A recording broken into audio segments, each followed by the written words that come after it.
Radio Free Skaro.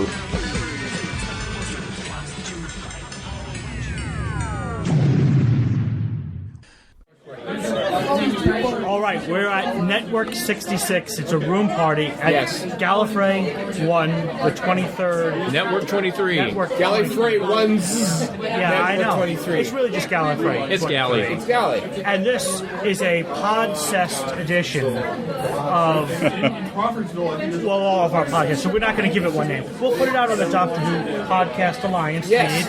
And anybody who wants to Podscest can join in. Let's go around the table and introduce ourselves. Ken Deep from Doctor Who Podshock.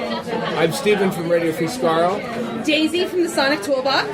Chip from 2-Minute Time Lord. Tom from the Geek Agenda. Yes, and joining us amongst our Doctor Who peers is someone who's doing geek. I'm a little more general than y'all, yes. You're a general. Tell me about that. Yes.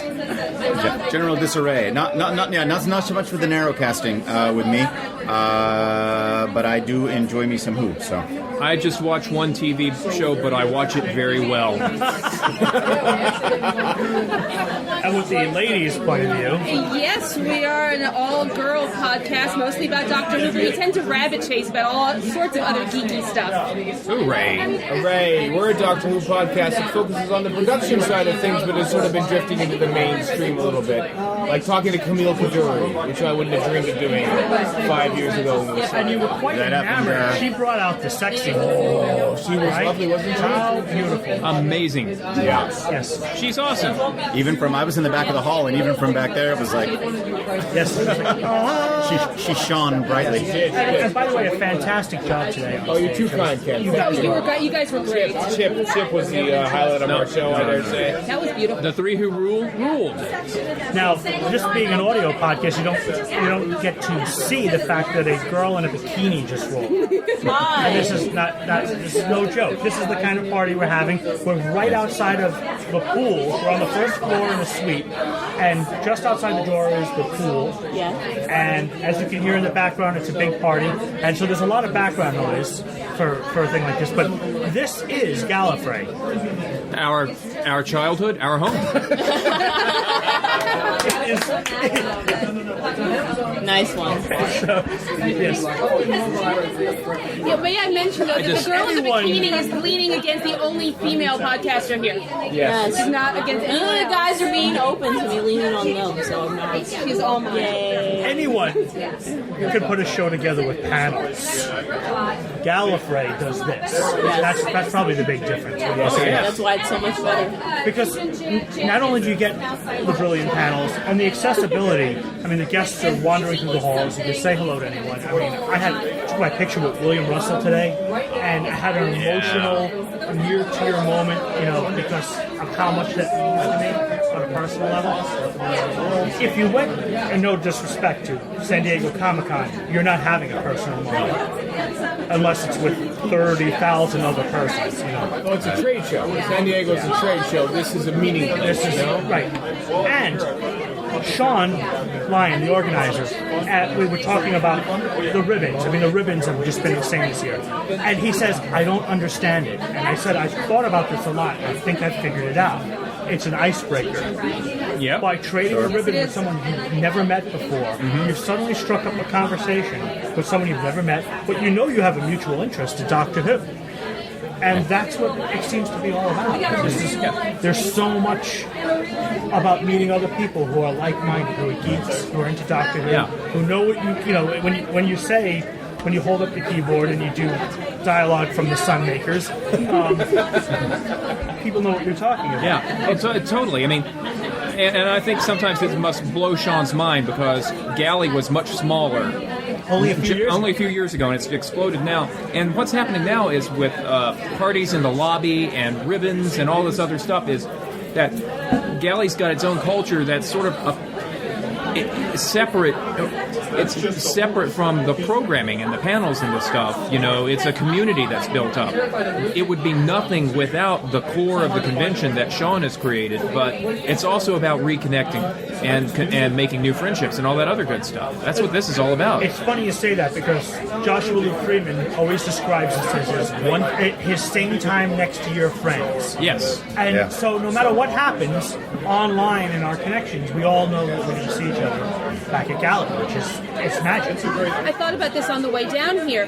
This is my family reunion. Right. This is only my second year here, but it's already my family reunion. We see people that I haven't seen for a year, that I really do feel connected to. And what I like is that it's nice to walk into a room where people are glad to see you. It's almost like a cheers thing, for lack of a better expression. It's just like, when you walk in and people do the norm, that's a nice feeling. At the same time, though, because this is such a big convention, the quality of the programming and the quality of the panels and all that stuff is really, really good. At some of the smaller conventions, you can have folks on a panel who just happen to be relatively knowledgeable local fans, and if you're an outsider coming in, that's how vital is that to you? How compelling is that to you? And these big at a big con like Galley, which is small by convention standards but huge by Doctor Who convention standards, every person on those panels typically has a lot to bring to the table. They know their stuff. And it's amazing that guests that might be headliners at another convention are in the second track of programming because there's so many guests. And that's the thing. The thing that I enjoy most is no matter what you enjoy in Doctor Who, there's something that makes you happy here. So I came to see black and white stuff, and I was totally satisfied. Right. And if you came for New Who, or you came for Torchwood, or Sarah Jane Adventures, there's something to meet. Or the DVD panel. Steve Roberts came back. He wasn't here last year, and he was here this year for the first time since 2010. Wealth of information. Huge, and the room was packed because people care about how old episodes of Doctor Who are put on DVD. As something as obscure as you could think in any other fandom, it is something that is a heated element and something that people are passionate about.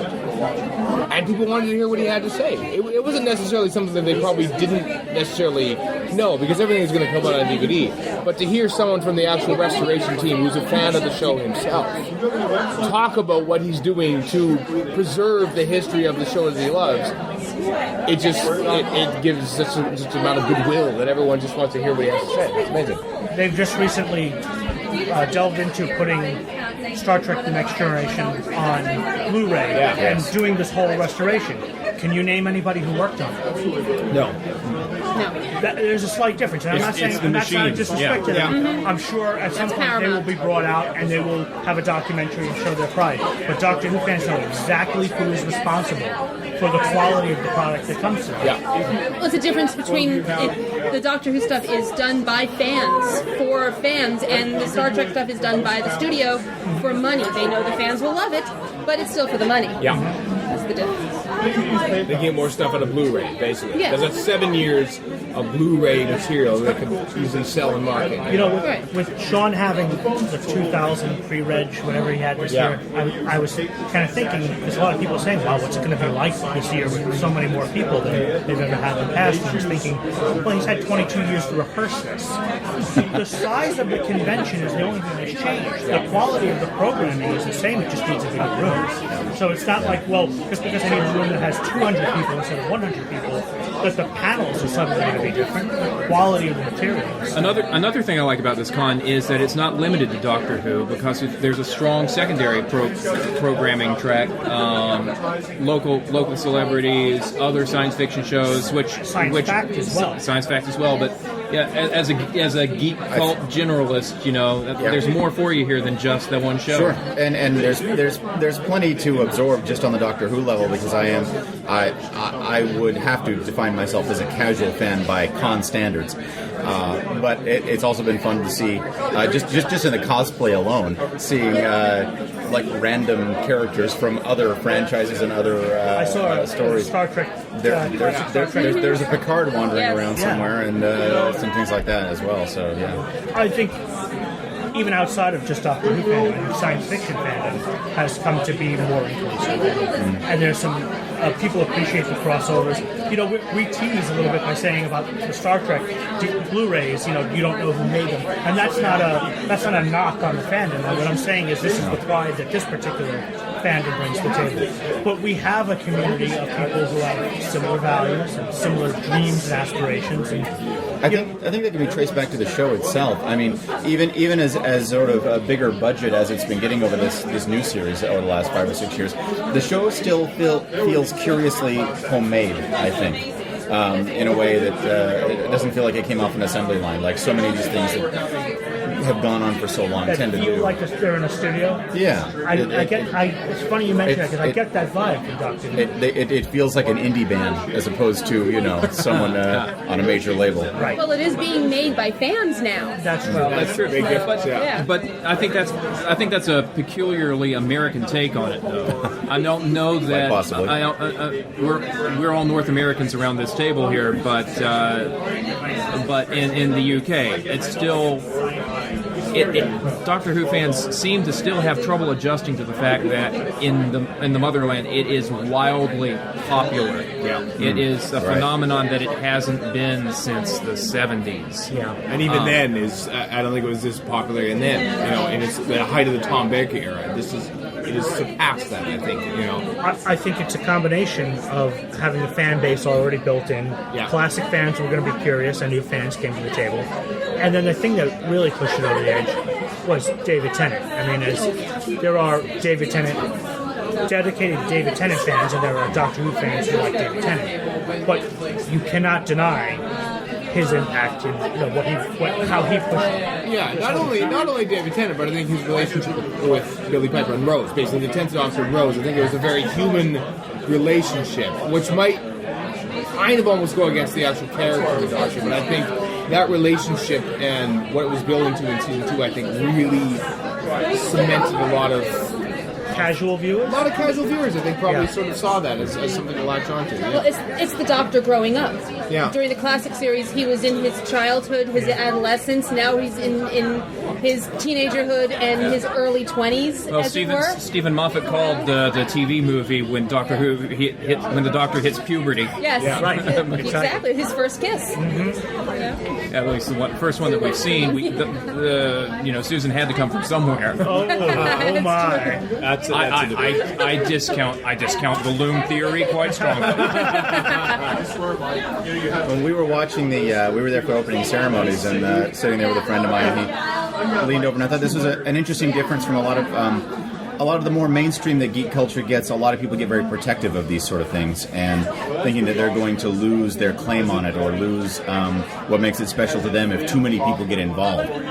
And he leaned over to me and was like, I loved this when I was a kid, but I spent so much of my fandom isolated. I wasn't able to connect with other people over it. And now to have this, the very big mainstream acceptance that the show is getting, particularly here in North America, it has now become this sort of iconic, I know it's kind of a dirty word, but a kind of iconic brand that's going to last a very, very long time. And considering the ideals which the show started with, that's a great thing to happen. It's sort of a geek trademark, because there are still tons and tons of Americans who don't know the first thing about Doctor Who. Mm-hmm. Most of where I come from. Yeah, but then again, there are tons and tons of Americans who don't know the first thing about Battlestar Galactica. That is true. Yeah. So and as in a way, it's become the new cool thing for people to discover. As things like Trek's an odd thing because it's gone through so many cycles. But like as Star Wars is something now that is just it's purely just mainstream. There is no it's hard to find the counterculture aspect of that. But with this, people are discovering it. Rather than having it just being part of their daily existence until they become fans, and then they do, and quite happily so, I believe. And we speak the language too. I have a Silurian sweatshirt, and it doesn't say anything; it just says Silurian on it. And if you were walking behind me and were a Doctor Who fan, you would stop and ask me about Doctor Who. Uh-huh. But if you were just walking through the mall and didn't know what what I was wearing. It would just be a design, some kind of design with a lizard on it or something. It's a visual shibboleth. That's what it is. So it's like a secret handshake amongst geeks. The thing too about Galley is the thing I should say I'm most impressed with this year is the respect even from so many of the new fans when they meet somebody from the classic series, no matter when it was, there's still a reverence there. I was kind of worried about that as the fandom was growing, because I did feel the same thing that you just mentioned, where my private little universe has suddenly been rattled. You know, the little thing where only a couple hundred people were into a few years ago who come to a convention are suddenly in the thousands. Were you afraid that people were going to be sort of hyper-focused on only one aspect of the show and everything else was going to be kind of given short shrift? How I rationalized it in my head was if the convention made a lot of money, they would continue to book people I wanted to see. I let the new fans go see what they want to see. Sure. And I wrestled with this a lot, but I've come to kind of just, this is part of what makes Doctor Who great, and if I claim to be a Doctor Who fan, I just really have to. Well, I liked Doctor Who, but I didn't fall in love with it and didn't reconnect with it until the new series came back. But how many Doctor Who fans who've been there from the beginning had a sort of "you kids get off my lawn" reaction to it? Yeah, I watched it on UHF.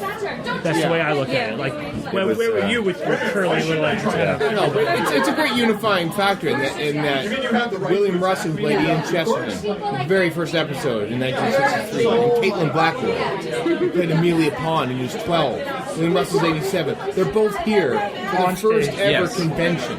You know, 50 years almost span their two appearances in Doctor Who, yet they are part of the same show. Same world. And I think the booking of both classic series and I mean, you, Ken, have often said that the stories that the people from the classic series have to tell are more important as we unfortunately lose people from the classic series as the years go by. And it's important to have the Richard Franklins and the William Russells of the world to tell these stories. Come in here and tell to people at the same convention. The people says, "Oh my God, Jackie Tyler's at this convention. I really have to go." I don't know anything about the classic series, but they will now hear about the classic series by hearing someone talk about what it was like in 1963 to record Doctor Who. And I think you can't help but be moved when you see William Russell became very emotional tonight on stage because people were giving him a standing ovation. And he didn't expect it. The room was packed. And you can't help, if you're a new fan, if you're just a person, you can't help but be moved by this moment, even if you're not a fan of that. You're a fan of a show. But here's a man who has come here from the other side of the world at his age to come and meet people, and he is genuinely moved by our being genuinely moved. You know, there's a human moment going on there that it's just unique. It really is. It's something special. Let me go around the table real quick, though. We're only one day into this convention. I want to get, so far, maybe a highlight.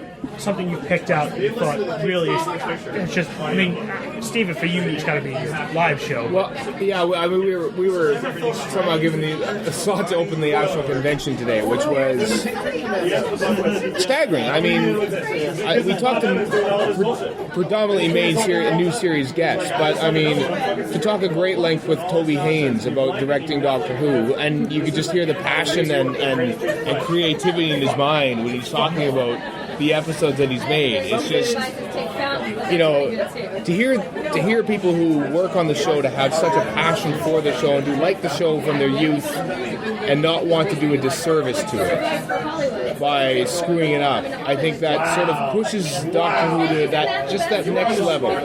Nothing's just a job when it comes to them directing Doctor Who. It's always something extra, you know? And to hear people talk about that in person is something else. I don't think you get that. You might get that in a few other shows, but maybe in the Star Trek, when Star Trek came back, and maybe there were some directors who grew up with the classic show, you might find some places where people were excited, but Doctor Who is really Daisy, you have a highlight so far? Yeah, actually, strangely, too. I spent the entire day in the ballroom from 12 o'clock on, and I was really here for Paul McGann, primarily, but I found I actually enjoyed both Louise Jameson and Camille Kajori the most. It was the behind-the-scenes stories that they had to tell, the little tidbits that would never make it into a book, never make it into an interview, but that they felt comfortable enough on stage with all of us sitting there telling us about that it was a connection with them for me, and I love behind the scenes of anything, so that was my highlight so far. My highlight was having a moment on the stage to sort of bring home for everybody why we're here. I got to speak for about 4 minutes about a double-length episode. Yeah, I got to speak for about 4 minutes about the thing that I value about Galley, which is the community, but also the thing that I value about this show, which is that it can be about anything, that it has completely reinvented itself over the years. The conceit of an alien in a time-traveling device, and the fact that any production crew, any actor, any head writer, they can take that concept and do anything with it. Jettison the past and move on in a complete different direction. No other show can do that. The only analog that I can come up with right now, off the top of my head, is Stargate Universe, which was very controversial with fans of the Stargate franchise, because the earlier Stargate shows, as I understand it, all felt sort of a piece. And then Stargate Universe does this sort of radical leap. Doctor Who makes these sorts of radical leaps every other episode. And being able to talk about that was great.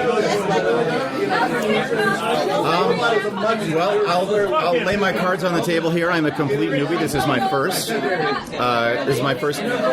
Gallifrey, and it'd be hard to point to any one specific highlight. But what I've been overwhelmed with is just how incredibly friendly everyone is, how incredibly accepting everyone is. I mean, I've been to fan gatherings before, and sometimes there's a real defensiveness. You were talking about people who come who are casual fans or who are just fans, who are not involved in the production at all. They're just coming from the super enthusiast point of view, and they all bring a lot to the table, a lot of information, a lot of point of view. But there's no defensiveness. There's no one-upmanship. There's no. I mean, just walking around the halls and people are not frowning, you know what I mean. Everyone's been incredibly nice. Within 1 hour, I became from being completely ignorant to the concept of the ribbons. I've gone to having 4 of them. So I've just been digging the fans and having a good time. And Camille Kuduri's story about the truck driver was pretty awesome too. 5 ribbons. It's part of the magic now. You're part of the magic. Excellent. So we have been here at a room party. We have to re-explain this because it's loud and people are having a fantastic time. And it's this room party. This is not part of the convention. This is a group of people who deck it out. We're looking around. There's artwork and signage, and we have an on-the-air light on, like it's in a radio station. The passion, off the air, yes. The passion that people put into something like a party. It's insane. The dedication, the desire to want to welcome people, want people to come here and have a good time. Because we share the same interests. I mean, we're all sitting here. None of us ever would have met if it wasn't for this convention. If we're talking, I mean, we're all from different parts of the world, from different walks of life, and we have a nice common bond. I know we're gushing about this a bit, but this is the report from the convention. And this is night 1, folks. Right. Night number 1. And that's. honestly, Gallifrey 1 begins as soon as Wednesday if you get here early enough. I was amazed that they had LobbyCon on Wednesday night. I mean, that was full bore. They really. Yeah, there were people there. I was here on Wednesday. I didn't stay to LobbyCon, but I was here. I came through Wednesday night, and yeah, there were crowds of people already in the lobby milling about. Yeah. It was bizarre. The convention happens in parallel with what Sean plans. There's what the people who reconnect do, and that's what I love about this. This is my second home. I've said this quite a bit today. I agree.